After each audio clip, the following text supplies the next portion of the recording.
Okay, so exponential growth and decay.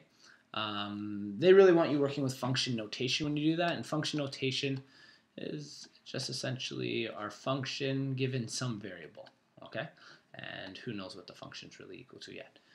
Because ours is going to be exponential, we're going to write these variables in. We have a, b, and to the power of x, okay?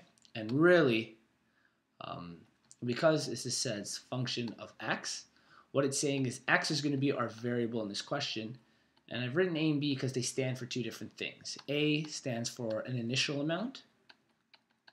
Okay, initial amount. And then b is our percentage change. Let's call it that. Okay, and we'll talk about how that kind of makes sense because we've done the question with percentage. So they've given us some information called question 1. A virus that infects 8% of the population every week of a population of 100,000 in a town. Question A asks, after 3 weeks, how many healthy people are there? Okay, so we know it infects 8% of the population every time. So there's kind of two ways we can start figuring out this question.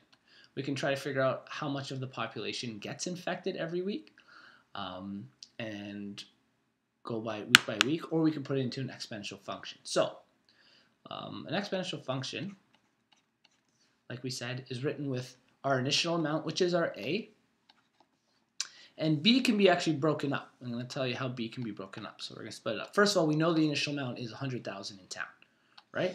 So our function is equal to the 100,000 people. And b, we're going to split up.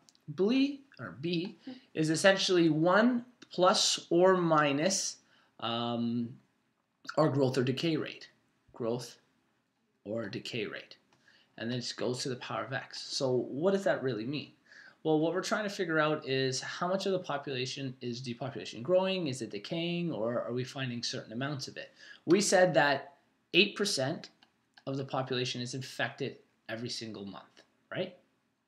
But what we need to figure out is how much of the population is staying healthy, okay? So in other words, because 8%, so let's say the 100,000 originally are the healthy people. So we have 100,000 to start who are healthy, okay? So we'll call that H. These are healthy.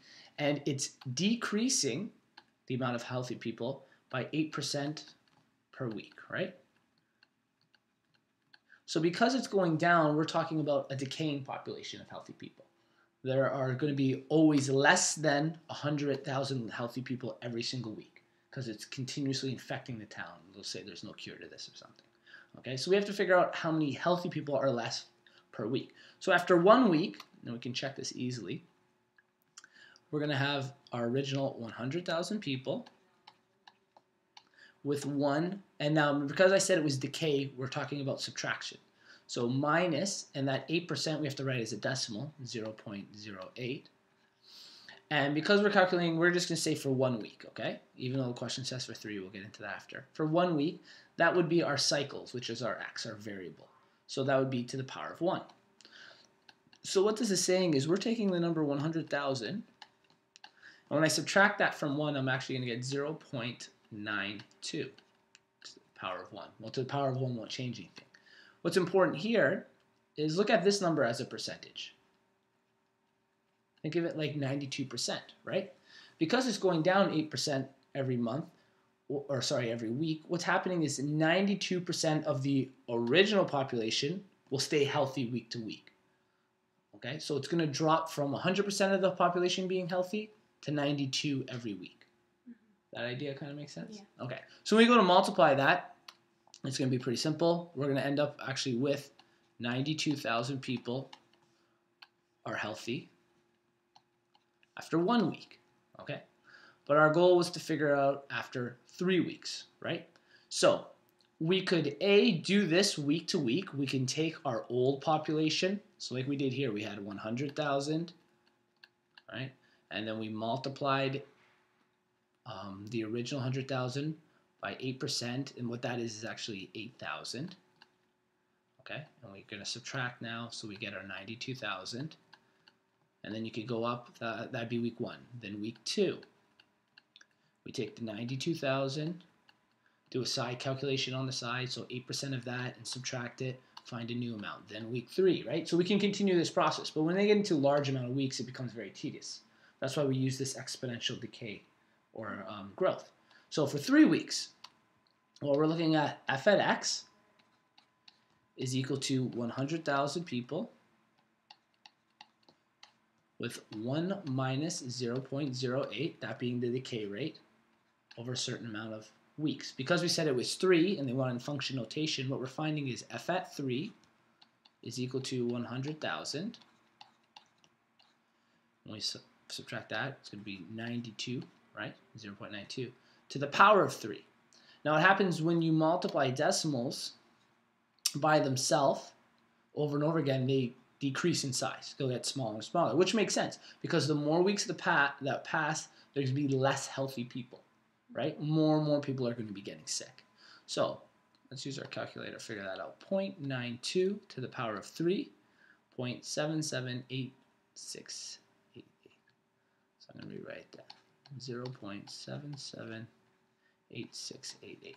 Okay, so roughly 78% of the original 100,000 are going to be still healthy. Okay, so when you multiply that out, well, times our 100,000. Really, we just got to move the decimal over a few times. Is that 100,000? Yeah.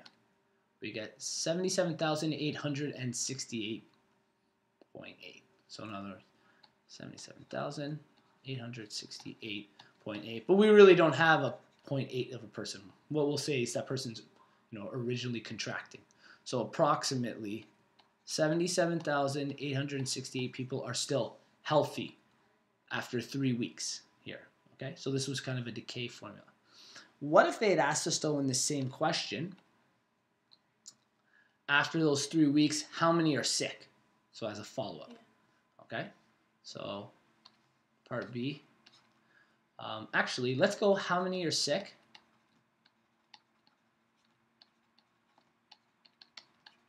after 5 weeks. Okay, so how many are sick after 5 weeks?